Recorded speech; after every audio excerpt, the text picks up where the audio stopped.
21औं शताब्दीको मान्छे होइन, मैले अघि भने एक दिन जन्मेपछि मर्नै पर्छ, केही वर्ष बाँच्दाखेरि त्यत्रो शास्तिका साथ कसरी बाँच्ने?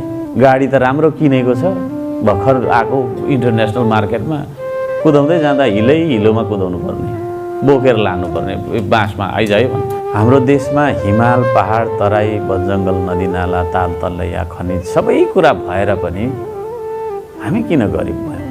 त्यो कारण केही छ होला। यही प्रश्नले गर्दाखेरि वास्तवमा म एउटा होइन आफ्नो पेटको लागि अफगानिस्तान, इराक गएको मान्छे, त्यही एउटा प्रश्नले गर्दाखेरि म आज तपाईँहरूको सामुन्ने उभिएर यत्रो धेरै माला र खदा फेटा है, अघि अर्को हुँदाहुँदै फेरि अर्को फेटा लाउने एउटा स्थानसम्म म आइपुगेँ।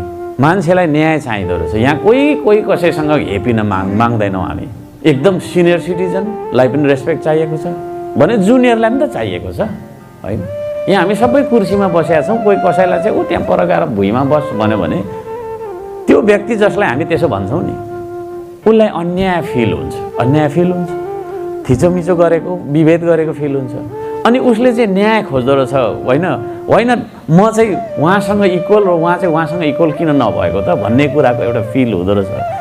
न्याय नपाउने एउटा मुद्दा आज लगायो होइन, त्यो लगाउने मान्छेको निधन भइसक्यो, छोरा पनि अब बाजेले लगाइराखेको मुद्दा नातिको पालामा पनि फैसला पनि नहुने।